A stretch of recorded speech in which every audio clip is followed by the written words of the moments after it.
AP study point 1 में आज मैं आपको क्लास 6 विज्ञान कक्षा 6 की बताऊंगी कि आखिर इसमें चैप्टर कौन कौन से हैं।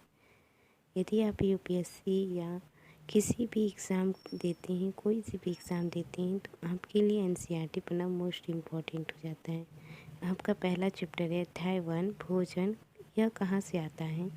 अध्याय 2 भोजन के घटक। अध्याय 3 तंतु से वस्त्र तक। अध्याय 4 वस्तुओं के समूह बनाना। अध्याय 5 पदार्थों का पृथक्करण। पृथक्करण अर्थात होता है अलग अलग करना। अध्याय 6 हमारे चारों ओर के परिवर्तन, मतलब हमारे चारों ओर जितने भी बदलाव हो रहे हैं ना, उसे हम परिवर्तन कहते हैं। अध्याय 7 पौधों को जानिए। अध्याय 8 शरीर में गति।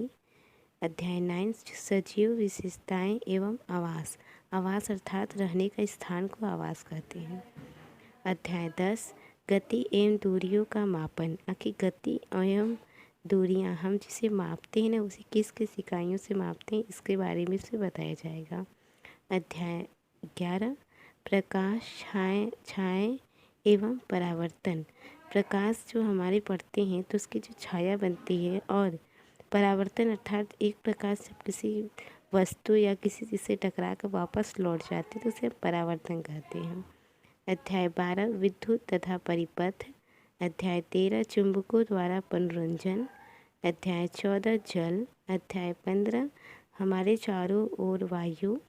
अध्याय 16 कचरा संग्रहण एवं निपटान। ये इतने टोटल हमारी 16 चैप्टर हैं और आपको यही सब पढ़ने हैं। और सभी चैप्टर्स को मैं एक एक वर्ड्स जो थोड़े हार्ड शब्द होते हैं ना, जिसके शब्द हिंदी में होते हैं लेकिन समझ में नहीं आते, जैसे पृथक्करण, परिवर्तन, और हमारा आता है परावर्तन। ठीक, तो इस तरह के शब्द को आखिर आसान भाषा में इसका मतलब क्या होता है ये बताऊंगी। और सभी चैप्टर्स को मैं पढ़ाते वक्त जो भी मुझे लगेगा कि आपको बताना चाहिए, मैं सभी को आखिर काफ़ी डिटेल्स में आपको बताऊंगी। यदि आपको मेरी वीडियो अच्छी लगी तो लाइक और सब्सक्राइब कर